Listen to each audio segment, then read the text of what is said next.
వైశంపాయనుడు చెప్తున్నాడు. తల్లి చెప్పిన నీతి వాక్యాలను దుర్యోధనుడు ఏమాత్రం పట్టించుకోలేదు. క్రోధంతో సభ నుండి తన దుర్మంత్రుల వద్దకు తిరిగి వచ్చేశాడు. తరువాత కర్ణ, శకుని, దుర్యోధన, దుశ్శాసనులు నలుగురు కలిసి ఈ కృష్ణుడు ధృతరాష్ట్రంతో, భీష్మునితో కలిసి మనలను బంధించాలని చూస్తున్నాడు. ముందుగా మనమే అతనిని బలవంతంగా బంధించుదాం. కృష్ణుడు బంధింపబడ్డాడని వినగానే పాండవుల ఉత్సాహమంతా చల్లారిపోతుంది. ఇక వారికి ఏం చేయడానికి తోచదు అని ఆలోచించారు. సాత్యకి సంకేతమాత్రంగానే ఇతరుల మనసులలోని విషయాలను పసిగట్టగలడు. అతడు వెంటనే వారి ఉద్దేశాన్ని గ్రహించి సభాభవనం బయటకు వెళ్లి కృతవర్మతో వెంటనే సైన్యం సిద్ధం చేయి. వీరి దుస్తంత్రం గురించి నేను శ్రీకృష్ణునికి తెలియచేసేసరికి నీవు స్వయంగా కవచాన్ని ధరించి సేనను వ్యూహాత్మకంగా నిలిపి సభాభవన ద్వారం వద్దకు రా అని చెప్పాడు. సింహం గుహలో ప్రవేశిస్తున్న తీరున మళ్లీ సభలోకి వెళ్లి అతడు శ్రీకృష్ణునికి ఈ దుస్తంత్రం గురించి చెప్పాడు. ఆపై నవ్వుతూ ధృతరాష్ట్రంతో, విదురునితో దూతను బంధించడం సత్పురుషుల దృష్టిలో ధర్మార్థ కామాలకు పూర్తిగా విరుద్ధం. కాని ఈ మూర్ఖులు అదే ఆలోచనను చేస్తున్నారు. వారి ఈ మనోరథం ఏ విధంగానూ ఫలించదు. వీళ్లు క్షుద్ర హృదయులు. శ్రీకృష్ణుని బంధించడం అంటే బాలకుడు మండుతున్న నిప్పును బట్టలో మూటకట్టినట్లే అని వీరికి తోచడం లేదు అన్నాడు. సాత్యకి మాట విని దీర్ఘదర్శి అయిన విదురుడు ధృతరాష్ట్రంతో, రాజా, నీ కొడుకులందరికీ చావు మూడిందని తెలుస్తోంది. అందుకనే వారు చేయదగని అపకీర్తి కలిగించే పనిని చేయడానికి నడుం బిగించారు. చూడు మరి, వీరు తమలో తాము కూడబలుక్కొని ఈ శ్రీకృష్ణుని అవమానిస్తూ బలవంతంగా బంధించాలని యోచిస్తున్నారు. మంటను సమీపించగానే మిడతలు నశించిపోయినట్లుగా శ్రీకృష్ణుని సమీపించగానే తాము రూపుమాసిపోతామని వీరికి తెలియడం లేదు అన్నాడు. అనంతరం శ్రీకృష్ణుడు ధృతరాష్ట్రంతో, రాజా, వీరు క్రోధంలో మునిగిపోయి నన్ను బంధించాలనే సాహసం చేస్తున్నారు. మీరు కొంచెం అనుమతించండి. వీరు నన్ను బంధిస్తారో నేనే వీరిని బంధిస్తానో ఆపై చూద్దురుగాని. మంచిది. ఈ సమయంలోనే నేను వీరి అనుయాయులను బంధించి పాండవులకు అప్పగించినట్లయితే ఆ పని అనుచితం కాబోదు కదా. రాజా, నేను నీ పుత్రులందరికీ అనుమతినిస్తున్నాను. దుర్యోధనుడు ఏం కోరుకుంటున్నాడో అది చేసి చూడమను అన్నాడు. అందుపై ధృతరాష్ట్రుడు విదురునితో, నీవు వెంటనే పాపాత్ముడైన దుర్యోధనుని ఇక్కడకు తీసుకురా. ఈసారి నేను అతడిని అనుయాయులతో పాటు సరియైన మార్గానికి తీసుకురావడం జరగవచ్చు అన్నాడు. దుర్యోధనునికి ఇష్టం లేకపోయినా విదురుడు మళ్లీ అతనిని సభకు తీసుకువచ్చాడు. ఈసారి అతని తమ్ముళ్ళు, రాజులందరూ అతని వెంటనంటి ఉన్నారు. ధృతరాష్ట్రుడు, ఏరా కుటిలాత్ముడా, నీ పాపాత్ములైన అనుచరులతో కలిసి అమాంతం పాపకృత్యం చేయడానికే పూనుకొన్నావా? గుర్తుంచుకో, నీ వంటి మూఢుడు, కులకలంకుడు అయినవాడు చేయాలని తలపెట్టిన పని ఎన్నటికీ ఫలించదు. అందువల్ల సజ్జనులు నిన్ను నిందిస్తారు. పాపాత్ములైన నీ అనుచరులతో కలిసి ఈ శ్రీకృష్ణుని బంధించాలనుకుంటున్నావని చెప్తున్నారు. ఇతన్ని ఇంద్రసహితులైన దేవతలు కూడా లోబర్చుకోలేరు. నీ దుస్సాహసం బాలుడు చంద్రుని పట్టుకోవాలనుకున్నట్లుంది. శ్రీకేశవుని యొక్క ప్రభావం నీకు ఇసుమంతైనా తెలిసినట్లేదు. ఓరి, వాయువును చేతులతో పట్టలేనట్లుగా, భూమిని తలపైకి ఎత్తలేనట్లుగా శ్రీకృష్ణుని ఎవరూ బలంతో బంధించలేరు అని మందలించాడు. ఆ తరువాత విదురుడు, దుర్యోధన, నా మాట విను. చూడు, శ్రీకృష్ణుని బంధించాలని నరకాసురుడు కూడా అనుకున్నాడు. దానవులందరితో కలిసి కూడా అతడు ఆ పని చేయలేకపోయాడు. ఇక నీవు నీ బల సామర్థ్యాలతో పట్టుకోవడానికి ఎలా సాహసిస్తున్నావు? ఇతడు బాల్యావస్థలోనే పోతనను, బకాసురుని చంపాడు. గోవర్ధనగిరిని చేతిపై ఎత్తాడు. అరిష్టాసుని, ధేనుకాసుని, చాణూరుని, కేసుని, కంసుని కూడా మట్టిపాలు చేశాడు. వీరినే కాక జరాసంధుని, దంతవక్త్రుని, శిశుపాలని, బాణాసురుని, ఇంకా అనేక రాజులను అవమానించాడు. సాక్షాత్తు వరుణుడు, అగ్ని, ఇంద్రుడు కూడా ఇతని వలన ఓటమిని అంగీకరించారు. తన ఇతర అవతారాలలో ఇతడు మధుకైటభులు, హయగ్రీవుడు మొదలైన అనేక దైత్యులను పడగొట్టాడు.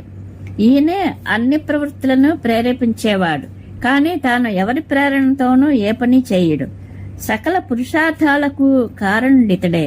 అతడు ఏమి చేయదలుచుకుంటాడో దానిని అనాయాసంగా చేయగలడు. నీకు ఈతని మహిమ తెలియడం లేదు. చూడు, నీవు ఈతనిని అవమానించే సాహసం చేశావంటే అగ్నిలో పడి మిడతలు నశించినట్లుగా రూపురేఖలు లేకుండా నశించిపోతావు అని వివరంగా చెప్పాడు.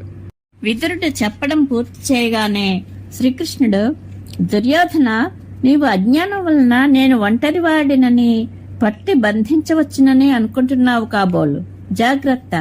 సమస్త పాండవులు, వృష్ణి, అంధక వంశీయులు, యాదవులు కూడా ఇక్కడున్నారు.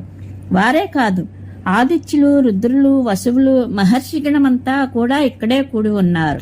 ఇలా అని శత్రుదమనుడైన శ్రీకృష్ణుడు అట్టహాసం చేశాడు. అంతే, వెంటనే అతని సమస్త అంగాలలోనూ మెరుపులా తళుక్కుమంటూ అంగుష్ఠాకారంలో దేవతలు అందరూ కనబడసాగారు. అతని నుదిటి యందు బ్రహ్మ, వక్షస్థలంలో రుద్రుడు, భుజాలలో లోకపాలురు, నోటిలో అగ్నిదేవుడు ఉన్నారు. ఆదిత్యులు, సాధ్యులు, వసువులు, అశ్విని కుమారులు, ఇంద్రునితో పాటు మరుద్గణాలు, విశ్వేదేవులు, యక్షులు, గంధర్వులు వీరందరూ అతని శరీరంలో భాగంగా అనిపించారు. అతని రెండు భుజాలలో బలరాముడు, అర్జునుడు వ్యక్తమయ్యారు. వారిలో అర్జునుడు కుడివైపు, బలరాముడు ఎడంవైపు ఉన్నారు. భీమ, యుధిష్ఠిర, నకుల సహదేవులు అతని పృష్ఠభాగంలోనూ, ప్రద్యుమ్నాదులైన అంధక వృష్ణి వంశీయులు, యాదవులు అస్త్రశస్త్రధారులై అతని ముందు భాగంలోనూ కనిపించారు. ఆ సమయంలో శ్రీకృష్ణునికి అనేక భుజాలు ఉన్నట్లు కనిపించాయి. వాటిలో శంఖం, చక్రం, గద, శక్తి, సాంగధనుస్సు, హలం, నందక ఖడ్గం ఉన్నాయి. అతని కన్నులు, ముక్కులు, చెవులు రంధ్రాల నుండి గొప్ప భయంకరమైన అగ్నిజ్వాలలు, రోమకుపాల నుండి సూర్యుని యొక్క కిరణాల వంటివి వెలువడుతున్నాయి. శ్రీకృష్ణుని ఈ భయంకరమైన రూపం చూచి రాజులందరూ భయకంపితులై కన్నులు మూసుకున్నారు. కేవలం ద్రోణాచార్యులు, భీష్ముడు, విదురుడు, సంజయుడు, ఋషులు మాత్రం దానిని దర్శించగలిగారు. ఎందుకంటే భగవానుడు వారికి దివ్య దృష్టినిచ్చాడు. సభాభవనంలో భగవానుని ఈ అద్భుత కృత్యం చూచి దేవదుందుభులు మోగాయి. ఆకాశం నుండి పుష్పవృష్టి కురిసింది. అప్పుడు ధృతరాష్ట్రుడు, కమలాక్ష, సమస్త లోకానికి హితకర్తవు నీవే కాబట్టి మా మీద దయచూపు. ఇప్పుడు నాకు దివ్యనేత్రాలు ప్రసాదించాలని నా ప్రార్థన. నేను కేవలం మిమ్మల్ని మాత్రమే చూడాలనుకుంటున్నాను. ఇక వేరే ఏదీ చూడాలని కాంక్ష లేదు అని ప్రార్థించాడు.